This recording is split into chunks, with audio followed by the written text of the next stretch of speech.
Live and direct. It's Sway in the morning. Right here on Shade 45. Wow, 49 minutes to hour. We got Nigel Sylvester, BMX star, teamed up with Pharell with Brooklyn Machine Works. They got a lot of bikes coming out, a lot of new product coming out. He just showed me a picture of him jumping the train tracks from one side to the... How far was that jump you did on the bike? Man, that has to be like 11 plus feet or something like that. Wow. Yeah, it was a rush, man.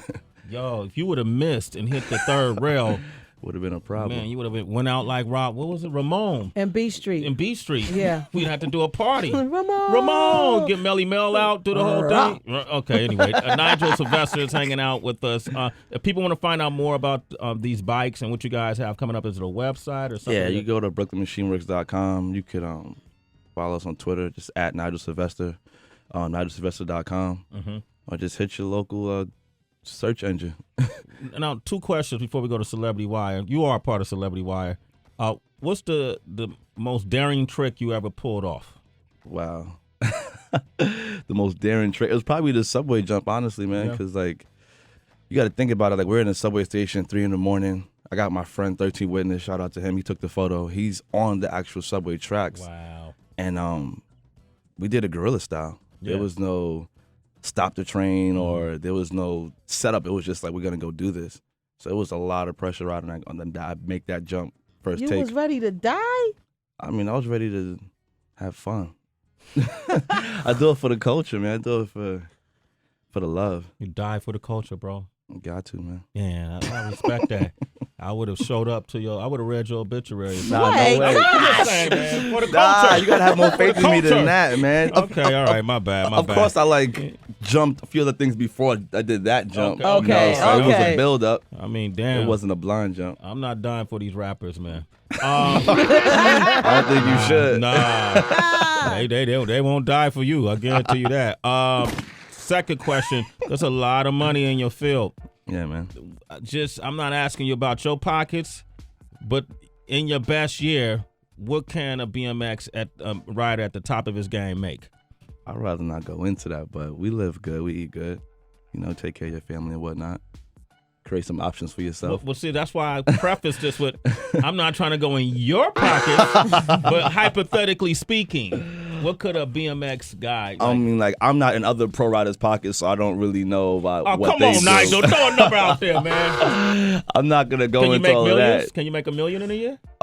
If you work hard. You can? Yeah, why not? Is that rare, though? Yeah, it's rare. That's rare. Okay, so you can make a couple $100,000. Yeah. Not you. Nigel Sylvester is broke. Let's just say that for the record. Nah, he blinging. Okay. I don't need no new cousins. Okay, yeah. That's true. No new friends. No more new friends. All right, let's say we about to go into the Celebrity Wire. Tracy, what you got? All right, so Rihanna, she is gaining an ugly reputation of becoming a cyberbully. We saw her get at her video director. She's even gotten at her fans. She's gotten at Ciara, but now I think she has met her match in Teyana Taylor. Now, Teyana, she signed to Good Music. She hasn't come out with her own album, whatnot, so she still, kind of has to prove herself to a lot of people. Now, Rihanna, she put out a video that was somewhat mocking this video that Teyana had put on Instagram, where she was singing one of Anita Baker's songs. Then she had her hairdresser put on a wig, a snapback, looked like a whole tomboy. Basically she was spilling some subliminal shade. Now Teyana, she went to Twitter. She wasn't having that. And she was like, oh, this is petty. Come on, Rihanna. Then Rihanna, of course, she came back with a couple words. One of them was screaming an empty room, don't feed the animals, lots of cursing. Then it all came to this. They did some Photoshop fuckery. Rihanna, on one hand, she started off where she was able to find the net worth of Teyana Taylor, supposedly is $500,000, and she put it against her own, which is supposedly $90 million. Damn. Then Teyana Taylor, she needed to come act like Floyd Mayweather, and with her background for Twitter, it was her basically knocking out Rihanna in a ring, but she used the infamous photo of when Chris Brown battered her face. So Nigel Sylvester is here. Here's the question. Whoa. A lot of drama going on over there. A lot of drama. Yikes. If you had an option, which would you choose? The woman who's worth $90 million or the one that's worth $500,000? I'm going to put it like this. I enjoy options, man. You enjoy options? Enjoy options. So you trying to get them both? I mean, I enjoy options. You enjoy options? Yeah, options are good to have, man. That's why we work hard. Nigel just basically said he would have a threesome with Rihanna. Pretty much. Wow, man. Good for you, dog. Wow, Man, this show yeah, is man. awesome. When it happens, please film it. Get your homeboy who was on the tracks, the one who took the picture on the tracks. Homie 13? Yeah. Tell him to film that, all right? And credit it back to us. Okay. What else you got, Tracy? Okay, so Drake, this is one of hip-hop's most, and arguably, I think, the greatest rapper of today, but he is not feeling another great rapper. This is Kendrick Lamar, because we all know what happened when Kendrick, he got on Big Sean's control. He called out a couple names. Drake was one of them. And now Drake is saying because of all of that, he does not want to work with Kendrick Lamar again. He actually doesn't think that any of the other names mentioned, like Pusha T, they should work with him. And he says that it's all because he took it personally, that verse. I feel like he made a decision, you know what I'm saying? And it was a decision to make. You know, he was like, man, I'm either going to go for this moment because I know it's going to be a big moment, or I'm going to like take heed to the fact that I have real relationships and I'm going to like not do that.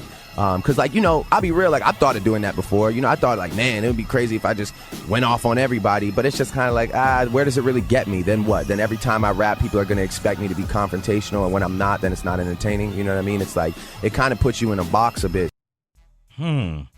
Nigel. Yo.